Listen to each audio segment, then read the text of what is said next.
Paul Brown said to me, son, act like you've been there before. And I'm thinking, wait a minute, I just barely got on the field. I hadn't been there before. So I'm glad to be part of that trend. Suns out, guns out. How about Isaac Curtis on one side, Charlie Joyner on the other side? A lot of quarterbacks were very envious that I had those two weapons to throw to, but now wait a minute. Is it fair that Pat McAnally is still the sexiest guy on our team? Is that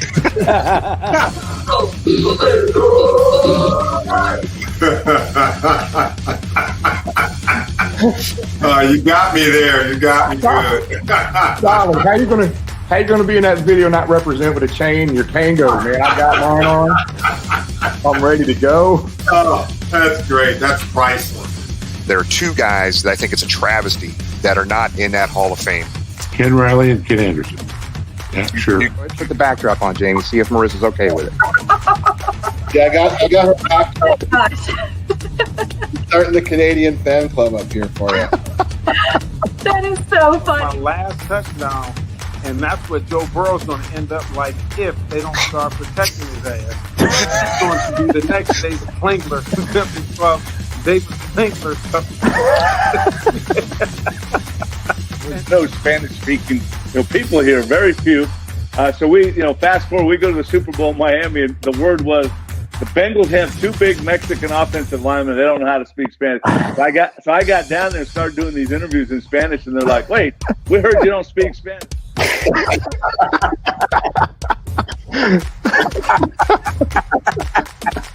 What's going on, fellas? What's going on?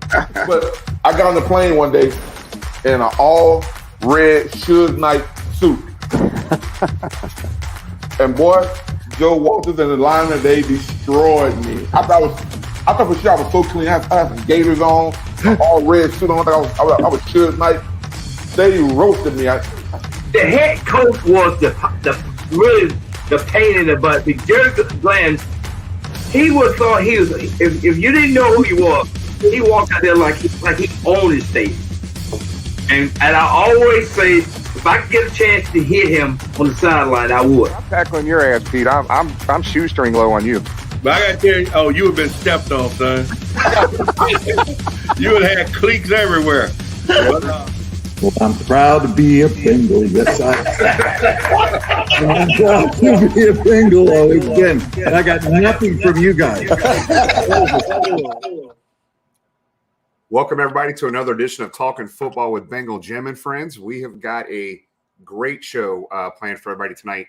We have the great Isaac Curtis come on about 8:15 with us, and we've got it for maybe 20 minutes to half an hour, but we do have Isaac coming on with us. Tom, we're missing a couple of our buddies. Josh is out to dinner with his fam. Looks like Jamie's really busy up in Canada right now with his place opening back up, and James is on vacation with Cannon and Lori out of town here. So it's just you and I holding down the fort, buddy. Yeah, it's James is having a good time on his yacht off the coast of Mexico. And but Jamie's working hard, and Josh is being a perfect family guy. But so it's Bengal Jim and Friend tonight. But we'll do a good job, and don't anybody worry about Jamie and James. They should be back next week. I believe we'll be back full strength between next week and through the draft. Yeah, guys, people got to understand. Isaac Curtis coming on here. This has been literally 3 years in the making, trying to get Ike on here. I have bugged him to the point where he thought I probably was a stalker. He thinks I'm a stalker. I ran into him again at the Super Bowl, and it was very cool to see Isaac out in the Super Bowl. He was actually at the game as well, not just at the party with us Saturday night. But it was good to see Isaac and to get. We've had most all of his teammates, Tom, from 81 all the way up to from the 70s in the 81 Super Bowl team on. So this is kind of the missing piece getting Isaac on. He was our great white whale, like Captain Ahab getting like that. He's not, I don't think, overly big on doing this kind of stuff, but I'm glad he met you at the Super Bowl and has finally agreed to come on with us. So he's going to give us very generously of his time, maybe about 20 minutes, but I know we could keep him for 2 hours easy. We've got, questions galore for him. So it's going to be great to talk to him. Everybody I've ever talked to said he's a first-class guy. And for those of us that are old like me can remember, in the 70s, Isaac Curtis was the epitome of cool. I mean, he was the coolest guy on the team, maybe the most raw talent on the team. And, we're going to be talking about a guy that changed how the game of football was played because he was so talented. So, yeah, it's going to be very special. Yeah, and this is one of the 8, Tom, that we focused on at the Jungle to the Hall event up in Canton, if you remember. Isaac Curtis should absolutely be in the Hall of Fame. We got a quote here from actually Ken Riley II sent this to me, if I can find this real quick. So basically, Ken Riley said he was one of the best receivers he ever faced, obviously in practice. Very smooth route runner with a world-class speed, should be in the Hall of Fame. That was per Ken Riley. That's a pretty big statement right there, Tom. Yeah, he was a favorite of Paul Brown, and it wasn't just because of his incredible talent or his incredible speed. Isaac was a team guy. He would block, he would get downfield, played hard, and just so gifted. And I don't think it hurt getting in Paul Brown's good graces that he absolutely terrorized the Cleveland Browns his entire career. He just chewed the Browns up his entire pro career. And I'm sure that meant a lot to PB too. Yeah, I know. I'm going back and forth with Isaac now. It looks like his wife is setting everything up. So if we get him on a little bit early, we will. But we've got about a 5-minute highlight video that we're going to play right before Isaac comes on, everybody. So don't have all of his highlights, but there's some really good ones in here that you'll like to see. So one of the things I'm going to mention to him is, well, it's great to talk to him in this forum tonight. I've got a sneaking suspicion we're going to see him in the fall. I don't think the Bengals have officially announced for this year's Ring of Honor class if it will be a class of 2 or class of 4, class of 3. I don't know what they're thinking, but certainly Willie Anderson is a slam dunk. Willie very nearly got in last year, but if there are 2, I know Willie Anderson and Isaac Curtis would get my votes. Yeah, I'm with you. And probably a little bit of a distance between whoever would be next. Yeah, actually, you know what, Tom? Let's do this. We got a couple minutes to kill here before Ike comes on. Before we go to that intro video for him, let's talk about that Ring of Honor. I think that's probably a great topic to hit on right now because you and I talked a little bit about this before the show popped on. Let's talk. Let's say they do 2, Tom. Who's your 2 you're voting in? I know all these guys deserve to be in, but who are your 2 that you're voting in? Willie Anderson and Isaac Curtis.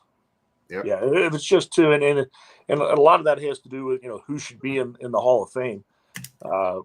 Again, just like with Ken Anderson and Ken Riley, it's borderline criminal that Willie Anderson isn't already in. So he should very clearly be in, and it just his raw talent, character, hard work, and still how he represents the team. So it'd be Willie Anderson, and then again the other would be Isaac. Just his incredible talent, how special he was. And he changed the game of football. So certainly, especially from that era, he should go in. And keep in mind for this, receiver probably historically is the deepest position in the history of the franchise. I mean, so many Pro Bowlers. Chip Myers, Charlie Joyner was here and is in the Hall of Fame. Isaac, Chris Collinsworth, Eddie Brown, Carl Pickens, TJ, Chad, AJ Green. Not to mention the crew we have now and how they're going to be thought of down the road. But when Ken Anderson, nobody is going to know more.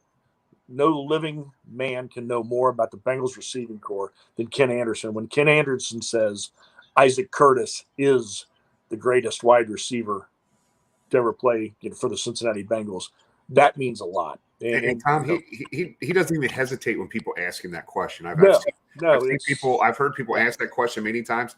No hesitation in his voice whatsoever on that. No, it's like the sun rising in the east. It's just fact. It's chiseled in stone. Now, as much respect as I have for Isaac Curtis, maybe in 7 or 8 years, I might have a different answer for you after watching somebody this year. But let me give you Isaac mine. Curtis is the greatest wide receiver in the history of the Bengals. Yeah, let me give you my 2. And again, this is what sucks about this, man, because Willie should absolutely be up there. All these guys should be up there. I'm going with 2 guys. I'm going with Lamar Parrish and Isaac Curtis. Look, these guys aren't getting any younger, man. I hate, what happened to Ken Riley is just awful. I want these guys to experience this. So I hope they open it up to more than 2, but not to say Willie's my dude, man, but I have to go Lamar Parrish and Isaac Curtis. My third would be Lamar Parrish. And after that, I've thought about it a lot because I think that fourth one really gets tough. But I would probably go for another guy who was NFL MVP. The Bengals have only had 2, and he defined an era of Bengals football. I'd probably make Boomer my 4th if they go 4 this year. No matter what, it's going to be a heck of a class. But I think we got to get Willie up there because he's such a slam dunk as a Hall of Famer. And I think it helps the cause when national TV shows their names up there. And hopefully the announcers are smart enough to say, why aren't these guys in Canton? Right. Well, let's do this, guys. So everybody that's watching right now, Isaac is dialing in right now. I'm getting texts from him. Everybody that's watching on YouTube right now, I need you to hit that subscribe button if you can. Hit subscribe, follow, and subscribe on Twitter. On YouTube. If you're watching on YouTube, make sure you hit subscribe on there for us as you're watching this. We get an awful lot of people watching on YouTube, but they're not subscribers to YouTube. So if you're on there, hit subscribe, follow us. And Tom, you want to go ahead and introduce this video real quick? Jimmy has slaved all day long. We talked about certain points of Isaac's career that we wanted to show up, and I think Jimmy hit it really well. Certainly, Isaac carving up the Browns. Excuse me. How special he was his rookie year. You're going to see in the final regular season game of 73, just an incredible catch. Play of the year in 73. You're also going to see the play of the year for 1976. But just his raw talent, speed, natural gift, and that special connection he had with Ken Anderson. Yep. Here we go. After this video, Isaac should be on here ready to roll. This will be about a 5.5 minute video for everybody. All the time in the world. Great. 50, 10, 5. Touchdown. Isaac Curtis. 32 yards.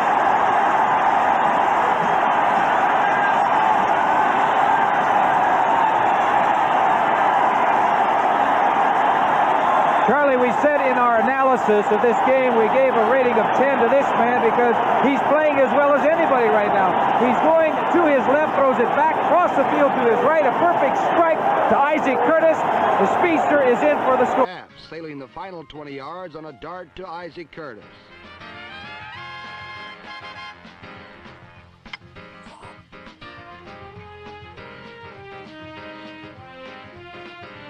Isaac Curtis's third touchdown reception gave Cincinnati a commanding 21-3 lead at half, and the Bengals appeared on their way to the playoffs. The more direct approach to the end zone.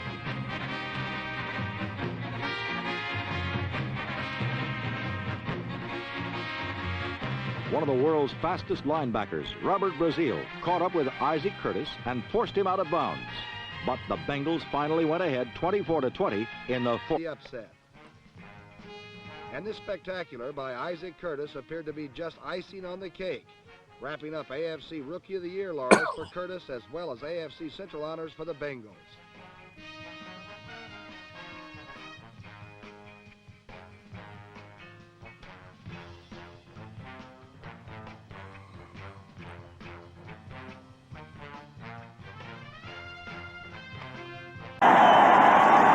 One of the things that makes Anderson so great, his ability to move and maneuver. Here it is, Curtis, across the field, fakes out, he's coming across, he sees Anderson's in trouble right now, he goes in, makes a catch, gets into the end zone for the score. They're ahead 7-0, we're going to be back. What is it? What is it?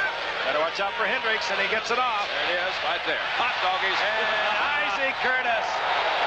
And a flag is thrown in the end zone. Late hit. Late hit. But a perfect strike to Isaac Curtis, and the blazing speed we've talked about finally is shown. Well, the Bengals shorten the Oakland lead 27-14. Let's take a look at Curtis. He gets that one chuck disallowed, and we have 9.3 speed, 9.4 speed that this man has. You can't hit him after he goes past 5 yards. In Paul Brown's final season as a head coach, he and quarterback Ken Anderson led the Cincinnati Bengals to 11 victories and a wild card spot in the playoffs.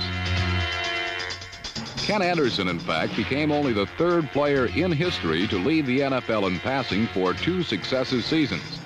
And he did it by throwing short and long to backs, tight ends, wide receivers, and especially to Isaac Curtis, number 85.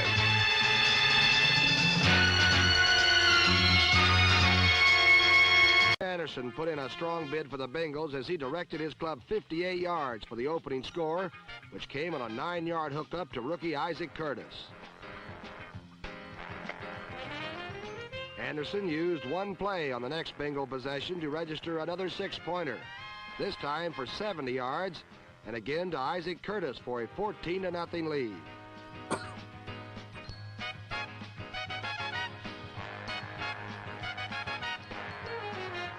Ideas about the Bengals' pussycat passing attack were quickly dispelled when Ken Anderson unloaded a 60-yard bomb to Isaac Curtis.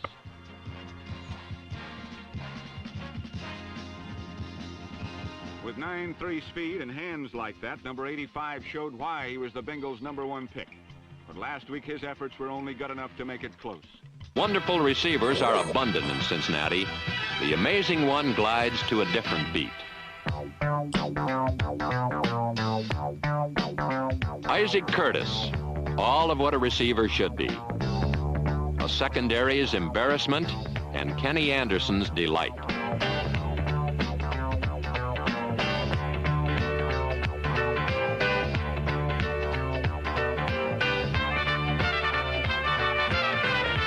Concentration and absolute body control. Perfect coordination.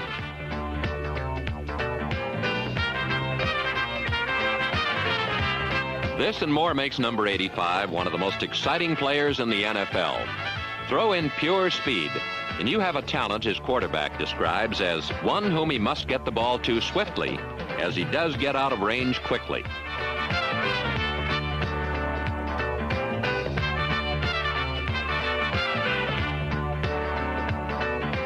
Though hard to imagine, each season number 85 refines another aspect of his game. Last season, he polished his open field escape routine.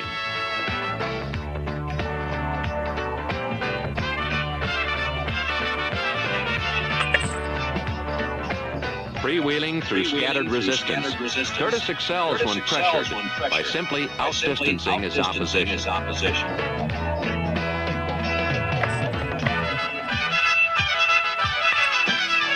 Sunday after Sunday, the exploits of Isaac Curtis are revered by Bengal faithful, who have during four seasons seen number 85 make impossible situations look routine. Such was the case against the Houston Oilers in Week 10, when with but 42 seconds remaining and trailing by three, the Bengals desperately needed a miracle for victory.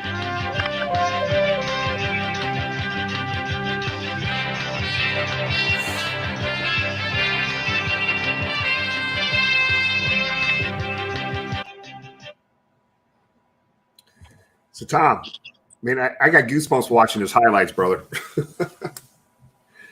Yeah, but that caught it. You got all the slices and all those special plays, and it was great hearing Phil Samp describe him, perfectly, along with a little Frank Gifford.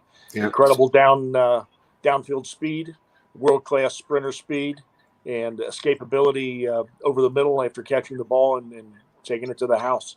Yeah, and a special relationship with Ken Anderson. So everybody that's watching right now did come on at 8 o'clock.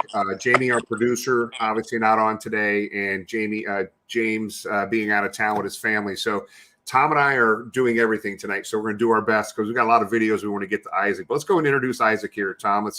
You're talking about 1973. Paul Brown drafted Isaac, 15th, first round, 15th pick in the draft. As a receiver, he was only a receiver in college for 1 year. He was a running back till Don Coryell moved him to a receiver, if I'm not mistaken. We'll talk about that here in a minute. 4-time Pro Bowler, 3-time All-Pro, an absolute Cincinnati football legend, and one of the greatest receivers to ever play in the NFL. Isaac Curtis, what's up, buddy? How you doing, man? I'm doing great. How you doing, Jim? How you guys doing today? Good, brother. Thanks for joining us tonight, man. We got a lot of folks, man. So, Isaac, one of the things we do here differently than all these other shows that are out there is, look, man, we're going to have some video clips. Probably you don't remember. We've got some video clips of you. Some are going to be a surprise for you. But it's important to us, as we are having such a fun time with this current Bengals team. But we can't forget about what we call our Bengal OGs from the 70s and 80s and 90s, because there's a lot of folks watching. I never had a chance to see you play, Ike. So we're gonna educate these young folks tonight about Isaac Curtis. So that sounds good. Thanks for being with us. Let's kick it off here real quick. So talk about the draft in '73. So Don Coryell moves you. I think your senior year from running back to receiver.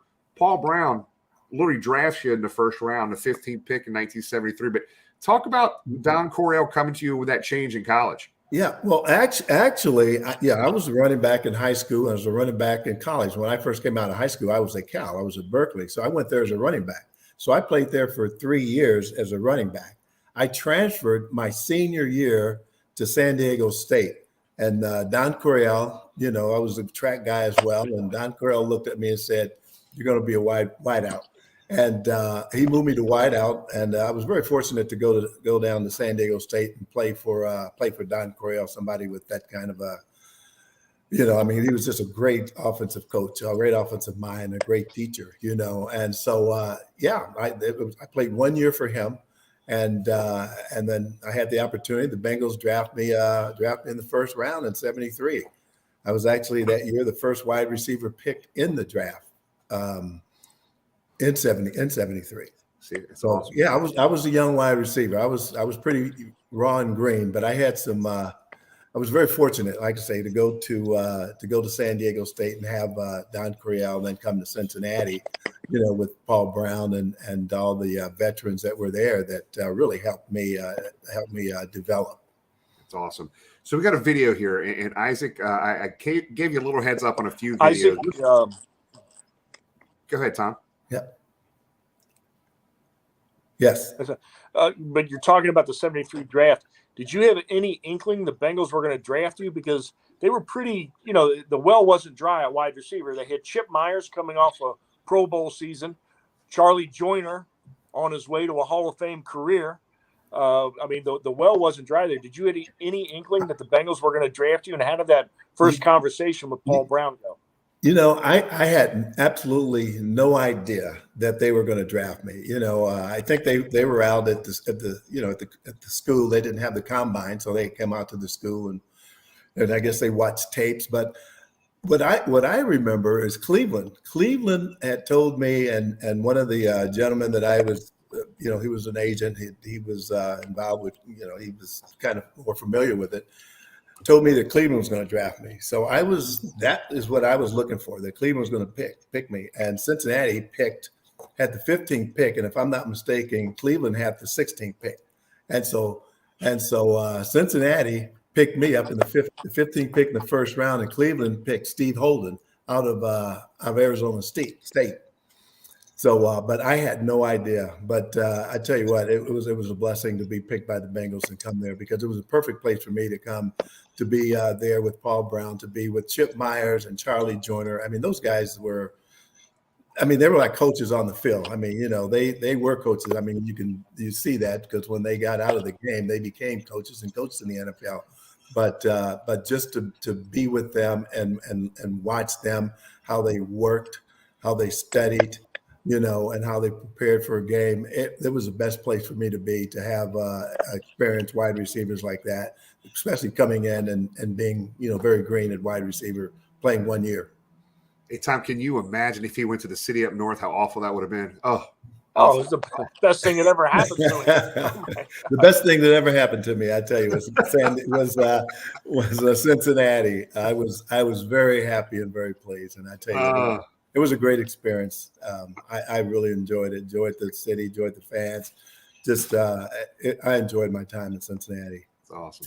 All right, so let's go to our first video with you here, Ike, and let's see if you can remember. I'm going to test your memory here, man. And I know we'll try. That's scary. Hey, if it's as good as Ken Anderson and Collinsworth and all these other guys, you'll be fine. But let's see if you know the importance of this catch right here. And you won't be able to talk as the video is playing, but just after the video is done, let's talk about it. All right.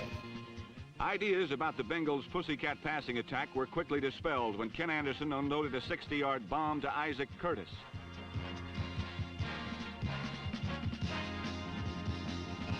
With 9.3 speed and hands like that, number 85 showed why he was the Bengals' #1 pick. But last week, his efforts were only good enough to make it. Any significance to that touchdown right there, Ike? If I'm not mistaken, that may have been my first touchdown. You got it, bro. All right. And I'll tell you how I got the opportunity because, like I say, I was still kind of catching up on the offense.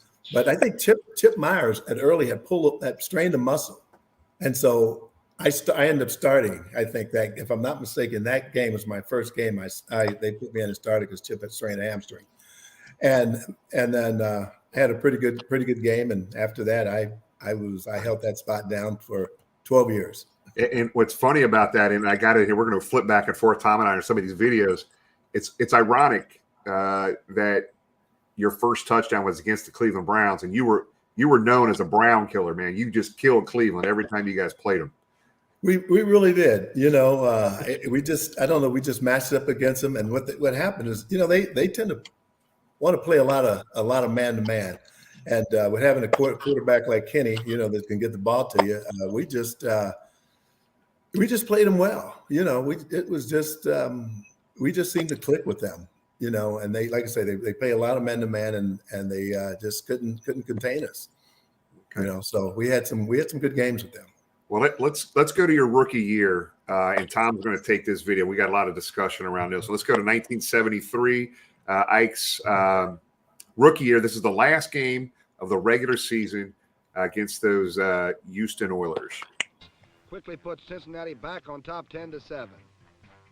It has, in fact, been the bomb to the long-striding rookie Isaac Curtis, which has carried Cincinnati through the final weeks of the season to the doorstep of the playoffs. And remembering the Otto Graham era, it is not surprising that the conservative Paul Brown has found the big set.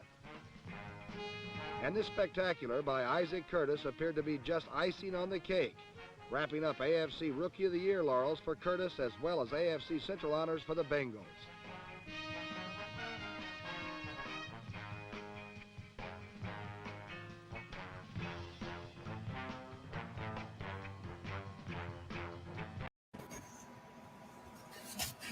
That was a big game, the last regular season game in 1973. But pretty much, especially with that last play, which was play of the year in 1973, did something that nobody thought was going to happen in September and October. You guys won the division. We won the division. I think the last 4 games or so of the season, I think we had to. I think we won the last 4 games, the last 3 games or something. But anyway, we had to close strong, and we were able to do that. We just, we were clicking. Our offense was clicking at that time. We just felt, I know, with Kenny and our running game, the passing game, we felt we could score on anybody. It was just a matter of just the opportunity and the defense playing well, and we get some points up there for them, and they give the ball back to us. We'll score, but we felt we could play with anyone at that point. Hey, Tom, real quick, he only had 2 catches that game, dude. He only had 2. For what, 148 yards? Yeah, 2 for 144 and 2 touchdowns. Right. Yeah. We didn't catch a lot of passes back then. I think maybe the most passes I probably caught was 47. Yeah. I'm not sure, but it was a different game. But yeah, we had a good offense, and with Bill Walsh actually then was our offensive coordinator, and we just had a terrific offense, and that he put together for us, and with Kenny, and our running game, with Boobie and Essex Johnson, and it was we were a fun team. We're a fun team. Isaac, you mentioned the receivers that were here when you came, but really your rookie year, in effect, was Ken Anderson's rookie year. It was the first year he came in and was the guy. He was the starter. No controversy with Virgil Carter, anything like that. He'd grown up. He'd matured. As Paul Brown, I guess, used to say to him in the film sessions, Anderson, this game may be too big for you. Well, the game wasn't too big for him anymore coming out of Augustana. What, did you guys develop that on the field chemistry that quick? Because, like you said, for 12 years, you guys were special, still the greatest combination in Bengal history. Yeah, I think after about 3 or 4 games, 5 games or so, we kind of started clicking, and we would work in practice. We did a lot of work after practice, with myself, with the timing and everything. And he once he really figured out the timing to throw me the ball, whether it was deep balls or crossing balls, and we kind of got that figured out. We really started clicking. Kenny is a sharp quarterback, and he just has a good touch and good anticipation. And we just kind of start clicking, but it didn't take long. He was dead on it. At times the early part, I would tell him when we were throwing deep passes, I said, don't wait too long, because I'm going to get away if you ain't going to have the arm to get there. So, I want to run to the ball, but so he would sit back there and just fire at times, but he was just a tremendous quarterback and had a great touch and great knowledge of the game and our offense. So we clicked fairly early. Yeah. Let's move to Tom. Go ahead and take this game to 1974 home opener. Quick little video here, Ike. Hold on. And so the Bengals went right to their game breaker, number 85, Isaac Curtis.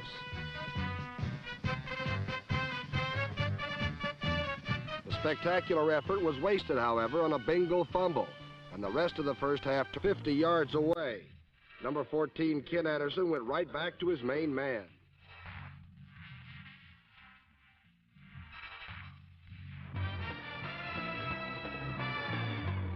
Anderson went back to a nearly sure thing. Once again, Isaac Curtis beat the Browns, this time for 6. Next. Chewing up the Browns again. And as I was telling Jimmy, you got to look really hard on the south side of the stadium up in the red seats as a 5-year-old with his dad going to his first Bengals game that put me in love with football and the Bengals. But, again, that was the start of something special and Kenny's first passing title. Oh, yeah. Yeah. Well, we like I say, it was the Browns again. We love playing the Browns. We just had great games against them. But, I do remember that game. But it was a good game. It was a good performance by everybody, the whole team, and of course Kenny, the accuracy that he had. So it was fun. It was a fun year. I talk about whatever you're able to share about Paul Brown and the Cleveland Browns when you guys played them. How much it meant to the whole team, but definitely what it meant to Paul Brown. Well, I knew it meant a lot to Paul Brown, with his history there in Cleveland, and it always seemed like the week that we were playing the Cleveland Browns, I mean, he was more active, he was more talkative. He'd come up to me, "Are you ready? You ready to go?" and this, that. But a lot of times, I knew it meant a lot to him, and because of his history there. But we had one game, the one game that we had that I think I caught 3 touchdowns or 2 or 3 touchdowns that game. And we didn't talk too much. He didn't say too much to me on my rookie year, but after the game, he came up to me and he goes, "That was something special." and I said, and then we were always pretty cool then, but it certainly meant a lot for him. If there was one game that he wanted to win, he wanted to beat Cleveland. And it really meant a lot to him. Yeah, and we had most of your teammates on over the past few years, Isaac, and we did have a Super Bowl 16 special. It was funny listening to Chris Collinsworth and Ken Anderson and Dave Lapham, Anthony Munoz. All these guys talk so favorably about you. They all loved you to death. But there was a funny comment made by Ken Anderson. I guess if there was maybe a practice that maybe it was a little cold or something, you didn't want to practice that day. I can't remember what he was saying, but he was talking about how you'd go up to Ponce. I think my hamstring feels a little tight. And he'd be like, "Just take the day off." But it was really fun listening to all those guys talk about you, Ike. They love you. Man, you stay in touch with them a lot? Yeah, I still talk with them. I get into Cincinnati and I get a chance to, periodically I get a chance to talk with a lot of the guys.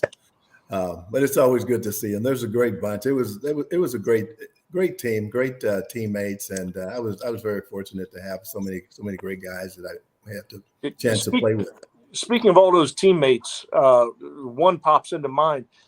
Is it true you've lost a lot of money on the golf course to Louis Breeden? No, that's not true. If Lewis Breeden told you that's not true. I'm calling Lewis now. Put him on speaker. He's a pretty good golfer. He's a pretty good golfer. Not as good as you. I was actually the one that got him started playing golf, and then it didn't take him very long before he got very good. That's funny. Yeah, Lewis is a great guy. We've had Lewis on here a few times as well, Isaac. Oh yeah. All right, let's set the stage for this next game here. This is from 1976. This was Play of the Year in the NFL in 1976. It was a 4th and 4 from about the 50-yard line approximately with about 40 seconds left at Old Riverfront Stadium. And watch Ken Anderson and Isaac Curtis go to work here.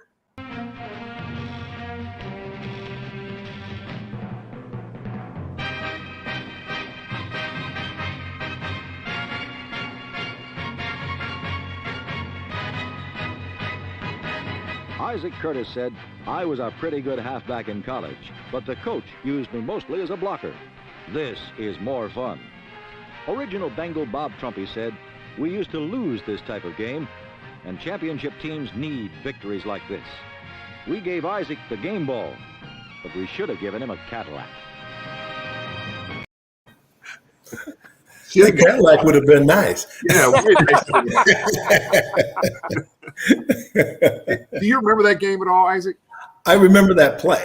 I don't. Okay. Yeah, I mean, I do. I do remember that. Remember that game, and I remember it was just we were down to the final, getting down to the final minutes, final seconds of that game, and we had to have a touchdown or first down to win that game, and Kenny found me in a little kind of a hook route, and I was able to make a play.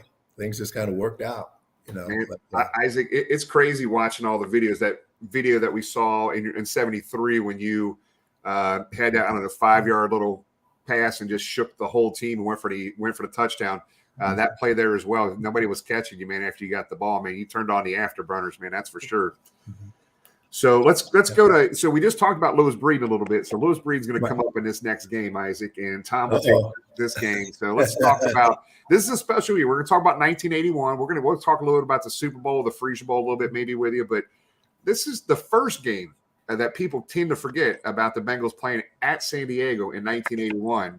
And we'll show a short highlight clip here. There is a lack of defensive speed, and Bengal quarterback Ken Anderson attacked the soft spots.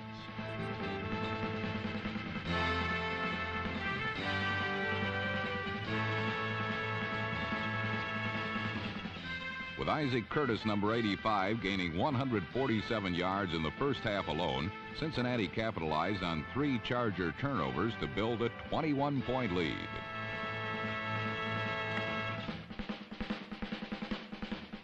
San Diego had the opportunity to cut the margin until quarterback Dan Fouts threw the costliest pass of the game.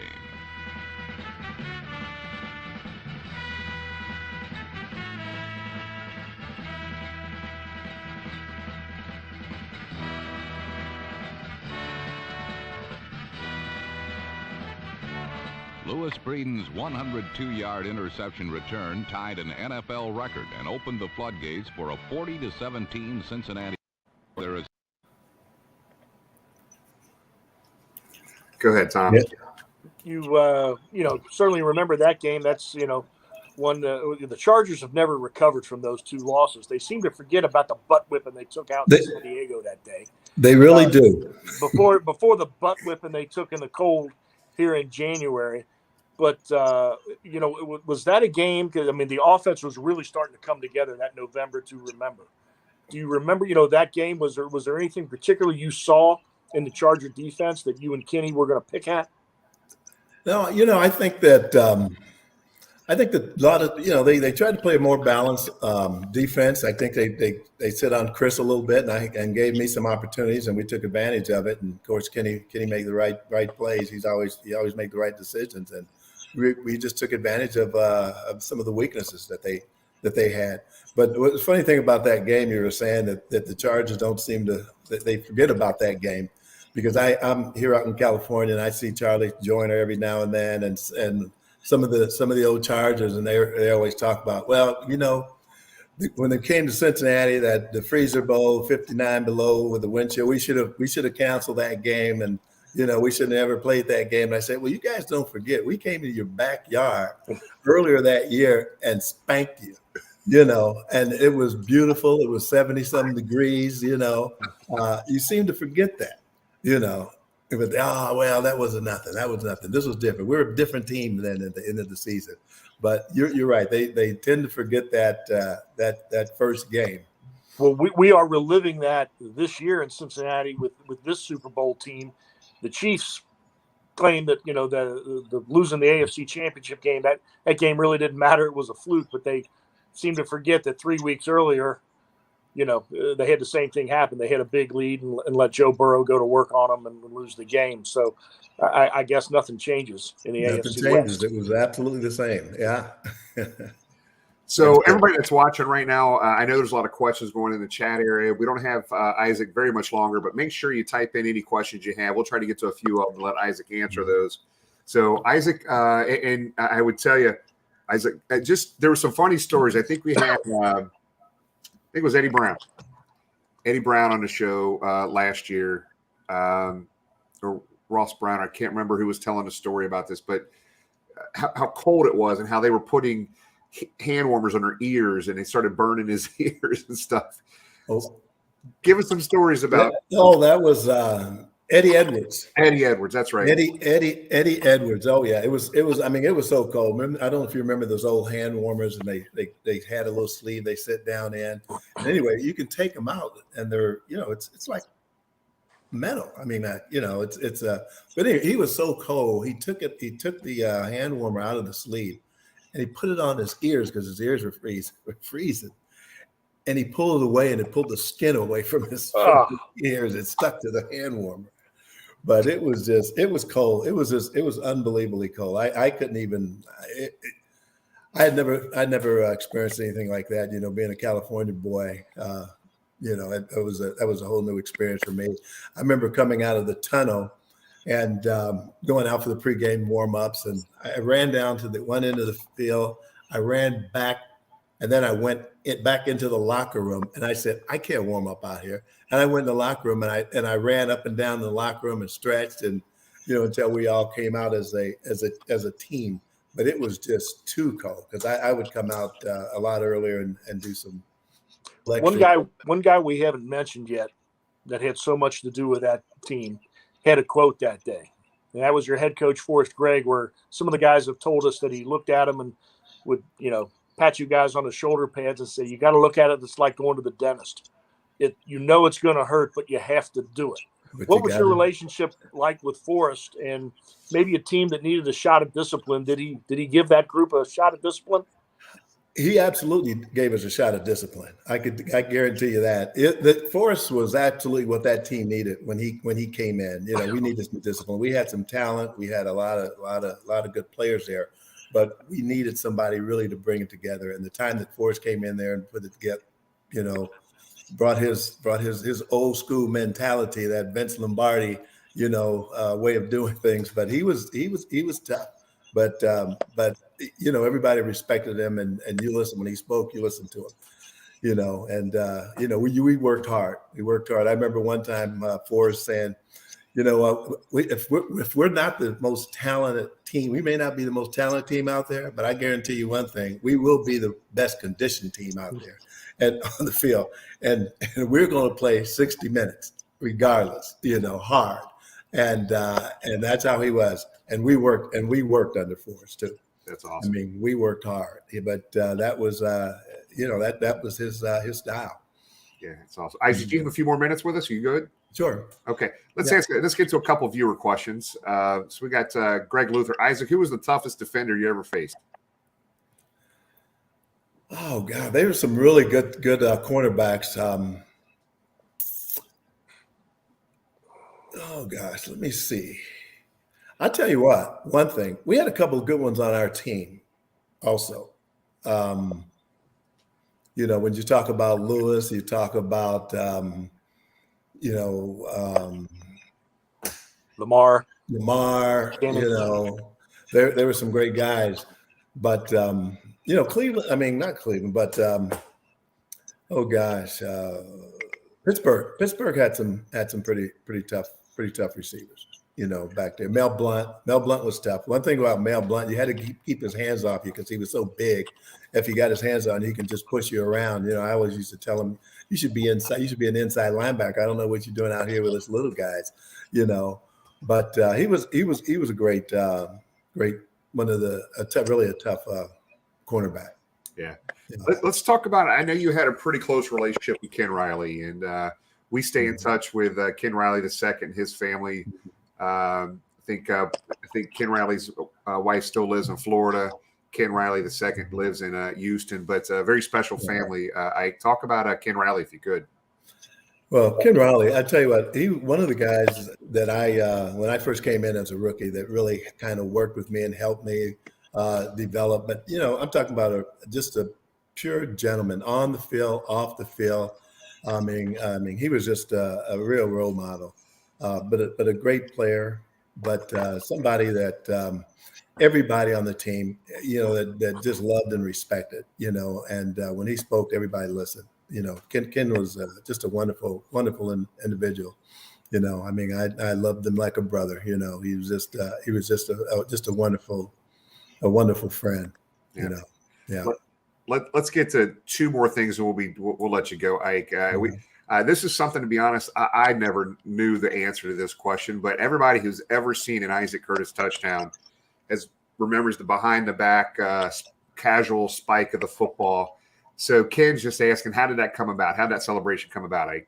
You know what? That and actually, I was in college at San Diego State, and coming there, being a new guy there, and all the receivers, we were all kind of before the season started. We're just kind of fooling around on the field. The guys were talking about what they're going to do when they score a touchdown or they're going to slam the ball or do this. And one of the guys asked me, what was I going to do? And I said, I'm not going to do anything. Just probably hand it back to the ref, and he says, no, you got to do something. So he tossed me the ball. I grabbed it. I just tossed it behind my back, and I said, that's it.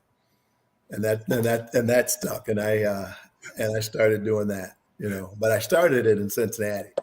But that was my spike. I always said, I didn't want to showboat. I didn't want to throw the ball and slam it in front of the defensive backs or somebody that I beat. I said I didn't want to ever give them any more incentive to take my head off than they really already wanted. So I just figured I'd just casually toss it behind me, and that was my signature. Yeah, it's funny. I didn't. There's a clip that I didn't put on here, but you guys are playing at the old Riverfront Stadium, pouring rain, and you catch a ball and you literally slide on your butt into the end zone as you're sliding. You're spiking over your head as you're sliding your butt into the end zone. Right. I have that. One time about that spike, I was at the Pro Bowl, playing in the Pro Bowl one year. Mel Blunt was there and some of the cornerbacks. And Mel said, about that spike, he says, you know what? We hated that. He said, because if you score a touchdown, we expect you to, it should be a big deal. To slam the ball, what do you call it? You just toss it like it was no big deal. And that upset us more than anything. Acting like it was no big deal, And I said, well, that's just, mentioning the Steelers of that era. A couple of things that, I've read and seen in interviews with those guys. And I think it's a testament to the teams you played on, in the 70s. And that was, they said, you know what? The Dallas Cowboys in the NFC, we knew how good they were. In the AFC, we had the Raiders, we had the Dolphins, we had to worry about. But if we could beat the Bengals, if we could handle the Bengals, we knew we could handle those other teams. We knew we were going to be all right. And in today's NFL, the records you guys had, going 11-3 and not making the playoffs, or 10-4 and not making the playoffs. You have that kind of record today. The pundits, the 24-hour media are talking about the Bengals are a threat to win the Super Bowl. Was Steelers week special as well as Browns week? It was always special because they just had great teams, great reputation. We look forward to playing them, because they were really a great team, and it kind of let us know where we were at, how we played them. And there's a lot of times that we split with them, and they go to the Super Bowl and win. The AFC, our division, it was a great division back there. I think Houston and Pittsburgh and Cleveland and and Cincinnati. I mean, we beat each other up in the division. Like I say, we would have win 10 games, win 11 games, and and we're sitting at home. Yeah. Well, Isaac, this will be a last question. I know we went a little bit longer than I told you. I'm sorry, dude. Time flies when we're having fun, brother. We love this stuff. So you got to talk about this because Tom and I were going to bring this up at some sort. But Brandon Bradshaw from Portsmouth, Ohio, would like you to discuss, if you're able to, the Isaac Curtis rule, how it came about, and the why behind it. Well, I think where it started at, in '73 when we went to the playoffs, and we played the Miami Dolphins. I don't know if you remember seeing any highlights of that. I think it was the first big run that Essex Johnson had. He kind of blew his knee out. Yep. And at that point, the whole focus was kind of on me. It was not about containing him; it was about taking him out. And they were coming. They would bring a cornerback and set a cornerback up, try to hold me up a line. Sometimes a linebacker would come and try to cut my legs from under me. A cornerback would roll up, try to cut my legs from under me. It was, then teams start doing that. It was not like we're not going to try to, contain him with zone or contain these wide receivers with with man to man or cover man to man. So our whole goal was kind of like, let's just take them out. And even before the ball was in the air, it was almost, you can do almost anything. You can cut us downfield. And so Paul Brown went to the rules committee and had a discussion with them, my understanding, and said, you got all these, wide receivers and playmakers, and you're not, you're not able to make plays. I mean, you're just you guys are trying to take them out. They're not trying to cover them. And so I think that's how I heard that it kind of came about. But it was a 5-yard bump rule. So then it started where, within 5 yards they can bump you, and after that, they kind of got to let you go and run with you, cover you. But yeah. Tom, you have anything to add to that? Because that's exactly how we understood it too. So. That's how we understood it too. Paul Brown went to the committee and said, why have performers that you won't let perform? And who would think that the Dolphins would adjust like that? That was a great Cincinnati team in '73, but Essex getting hurt and the weapon he was, and he unfortunately was probably never quite the same. And then they beat up on Don Shula's no dummy. They beat up on Isaac, and in the NFL it's copycat city, and and who would think above all others that the Steelers would start playing like thugs the next year. Yeah. And really refine it and take it to another level that, because Isaac was so talented, it changed how the game is played, and certainly for the better. Paul Brown was right. Yeah, I think it did. I think it was a great rule and really opened up the game, and it's a good rule. Well, it's there's very few NFL players that we think can. It's really important when people are talking about the Hall of Fame. We've had 4 or 5 Hall of Fame voters on the show over the past couple of years. We had a huge event up in Canton, the Jungle to the Hall, and we're fighting for 8 players, Bengal players that should be in the Hall of Fame. And Isaac, you're one of them. You're a game changer. If you compare Drew Pearson, who absolutely deserves to be in the Hall of Fame, but if Drew's in, Isaac, there's no way in hell you shouldn't be in as well. We're going to keep fighting our end for you, Isaac, because if you compare players to their peers in their era, there's no doubt you should be in, because if you played in today's football, you would be lighting it up. Make a little bit more money nowadays than you did back in the 70s and early 80s, right? But, quite a bit. Yeah. But I guess we appreciate you being on. We were talking about before you came on the Cincinnati Paul Brown Stadium, the Ring of Honor. Right. You got our vote next run around here this year. We'll be seeing you in the fall in person. We'll see you. All right. Got a pretty good feeling your name's going to be on the marquee up there at PBS here as somebody that should be in the Ring of Honor. I got you and Lamar. Tom's got you and Willie Anderson. So Hopefully Okay. that's 1-2 in, but you got us. We'll be pushing you, buddy. But we appreciate you being with us. You're an absolute Cincinnati football legend, brother, and it means a lot you being with us. Well, I appreciate it. Thank you. It's good to be here. All right. Thanks, You Ike. got me. You see, you got me. You beat me down. Man, I know, man. I'm sorry, man. I'm Nah, sorry. but you did. I'm It's sorry. great. No, It I'm ain't gonna just stop. He's gonna I'm watch your just back kidding now. you. You know that. I feel bad, man. I feel You bad. got me. Yeah, that's good. I know It was good to see you out at the Super Bowl as well. Yes, sir, man. We appreciate it, Isaac. Thanks, buddy. Yeah. Who day, man. Hey, who day? Who day? See you guys later. All right. Take care. Have a good one. You too. Man, that was awesome. And you know, there's a lot of comments in the chat area right now. They have never seen Isaac speak before. Some of these young guys, some of these young folks out there. He was a world class sprinter. Yep. And you know, Don Coryell didn't completely use him as a wide receiver either, but you know, it sort of tapped that, and then Paul Brown saw it. And, you know, I can remember, it's odd that I'd forgotten that, but there is a clip of Steve Holden, I think in like 75 or 76, of the highlight game of the week was the Bengals and the Browns. And they were talking about, I think at the time, you know, Isaac was getting ready to go to his 4th Pro Bowl and became all pro for the 3rd time and just torched the Browns that day. And Steve Holden happened to catch a ball, and it was like his 4th catch in his career. So, yeah, that was I never knew he was almost a Cleveland Brown till I heard that story. And thankfully, somehow we picked ahead of him that year.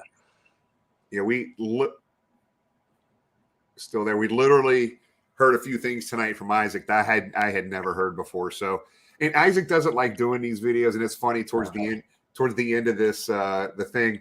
I not that I'm a stalker. I promise you, I'm not. But that's Jamie's job. That's Jamie's job to be a stalker. Hey, Jamie and James aren't here. We can talk about them. Absolutely. But I literally have just, by any means necessary, trying to get a hold of Ike. It's because this guy was maybe the greatest Bengals wide receiver. Remember, back in the 70s, they didn't throw the ball hardly at all compared to what they do nowadays. And if they literally threw the ball more, good grief, the numbers he could have put up. The numbers and accomplishments that he had, especially those first 4 or 5 years in his career. Then he battled injuries for about 2 or 3 years. You know, was critical, and it's a tribute to him and how he changed the game with his talent and the numbers he was putting up and what he was doing to defenses. And it's probably a bigger tribute to Ken Anderson that he won 2 passing titles like that back to back with the other great quarterbacks in the game. And, you know, 2 guys that definitely belong in Canton. And I really feel strongly that Isaac will go in with Willie on the wall. Hopefully the Bengals will have 4. And that'll put everybody in a better mood. But, yeah, he should get Elizabeth Blackburn his jacket size for that cool jacket. Absolutely. Well, Tom, we'll close it out, man. I appreciate everybody watching. Thanks so much for viewing. If you're watching on YouTube right now, make sure you hit that subscribe button. Make sure you hit subscribe to YouTube. We've got other things planned. We're adding things to YouTube. We got more stuff going on YouTube. Not that we're not doing anything with Twitter and Facebook as well, but make sure you hit subscribe on YouTube as well. Jimmy, am I allowed to tease a little bit about what we got going on in April? Keep it rolling, buddy. Well, you know, after this week, after the successful beginning to free agency, which is still going on, like Dan Horde said last week, the Bengals probably have another 2-3 signings, and I think they're going to be important to help fill out the roster. As we saw this year, they used the entire roster to win games. But so keep an eye on that. But we'll be transitioning a little bit next week. We'll probably have, you know, a media personality on, and James from his special cell phone on his yacht just off the coast of Mexico has gotten our good friend Deep Fried, who is no longer has his own website, is now working for a very prestigious draft countdown, and he'll be with us April 10th. So everybody start doing your draft research. Then we'll probably be off. The next week is Easter, so everybody can enjoy Easter with their family. And then I don't think we can announce it yet, but the 24th, the Sunday before the draft, we're hoping for a very special guest that hopefully will be the annual guest. Yeah, that we're probably not going to announce yet. And then, you know, we're going to see what goes on draft night. Last year, unfortunately, Jamie was battling COVID and so forth, but hopefully we're going to have something on draft night and then the Sunday after the draft. So, we're going to be here all through April. Bengal fans take no time off. The NFL takes no time off.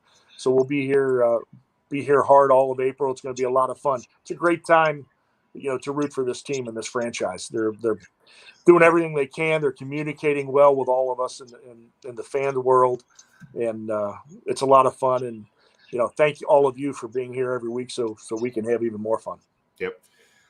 Real quick, a reminder about Cincy Beer Fest. Our buddy Craig and Matt and Bruce and all those guys have an event this weekend down at the Convention Center, Friday and Saturday, I think. Yeah, Friday and Saturday. The Bengal bus will be down there. The Joe Burrow inflatable will be down there.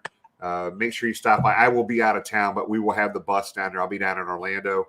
But make sure you get down to Cincy Beer Fest. If you've never been to a Cincy Beer Fest, I'm telling you, I think it's maybe one of the top or the biggest beer fest in the country. Not the biggest, but one of the biggest. And there'll be hundreds of breweries there. Have a good time. Be safe. Uber down and back if you're driving. If you're going to attempt to drive. But also think about getting a hotel downtown. So Cincy Beer Fest this Friday and Saturday, a really fun time. Also, I'm going to give you, I think we teased a little bit last week, but we were going back and forth on some dates. But Dell Hall from 16 Lots, Ken Anderson Alliance, CAI Insurance Agency, and us, Bengal Jim and Friends, have an event that I can't officially announce the date, but basically it's going to be a small 5K, and it's going to be on the Purple People Bridge. We're going to walk back and forth. We're going to have some stuff going on the Purple People Bridge and head over to Newport after the event and have some beers together and maybe grab some food. So stay tuned. We hope to get those the information out to you guys here over the next couple days. But we will see you guys next week. Until then, we'll see everybody. Hoo day. Hoo day. Night.